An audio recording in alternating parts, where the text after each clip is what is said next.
जे मन प्रेमाने भरलेले असते तेथे देवाचा वास असतो. आईवडिलांचे हेच आपले पहिले देव आहे. त्यांच्या आशीर्वादाशिवाय कोणतेही यश पूर्ण होत नाही. त्यांच्या चरणी नमस्कार करा आणि त्यांची सेवा करा. त्यांच्या चेहऱ्यावर समाधान हेच तुमच्या आयुष्यातील सर्वात मोठे पुण्य आहे. गरजू माणसांना मदत करा, भुकेल्याला अन्न द्या, तहानलेल्याला पाणी द्या, दुःखी व्यक्तीला धीर द्या. अशा निस्वार्थ सेवेमुळे देवाची खरी कृपा प्राप्त होते. आणि कधी खोटेपणा, फसवणूक, अन्यायाचा मार्ग निवडू नका. आजही अचानक मी कोणाचा अपमान करणार नाही. आज मी शक्य तितके मदत करीन. आज मी देवाचे स्मरण करीन. या छोट्या छोट्या सवयी तुमचे संपूर्ण आयुष्य बदलू शकतात. लक्षात ठेवा, देवाकडे उशीर असतो पण अंधार नसतो. योग्य वेळ आली की बाळूमामांची कृपा तुमच्यावर नक्की होईल.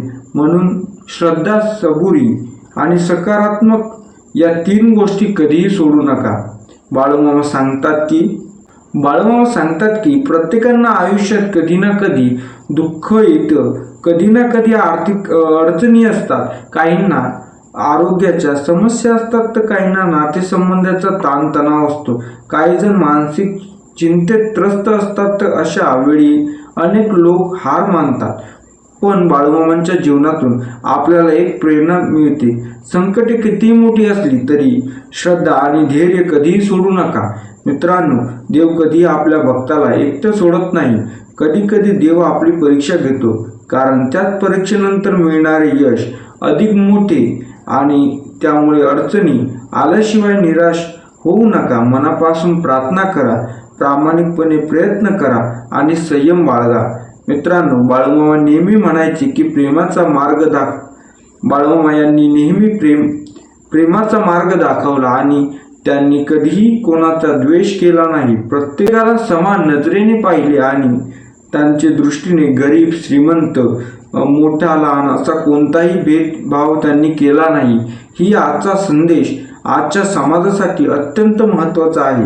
आज आपण स्पर्धा परीक्षेच्या युगात आहोत. दुसऱ्यांचे यश पाहून जळणे, करणे, हे स्वतःची तुलना इतरांशी करणे आणि त्यामुळे दुःखी होणे ही मोठी चूक आहे. मित्रांनो, प्रत्येकाचा प्रवास वेगळा असतो. देवाने प्रत्येकासाठी योग्य वेळ ठरवलेली असते. जीवनात यशस्वी होण्याची तर 3 गोष्टी लक्षात ठेवा: सत्कर्म, संयम आणि श्रद्धा.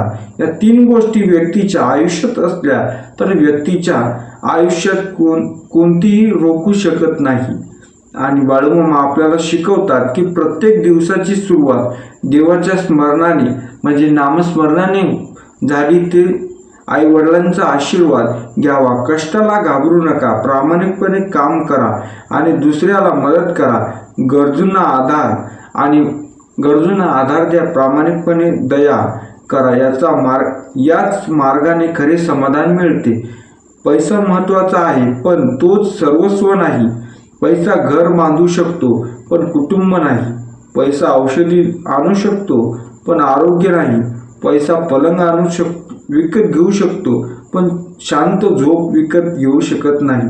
त्यामुळे पैशाबरोबर चांगले संस्कार, चांगले विचार आणि देवावरील श्रद्धा जपा. आपल्या बोलण्यात गोडवा असू द्या.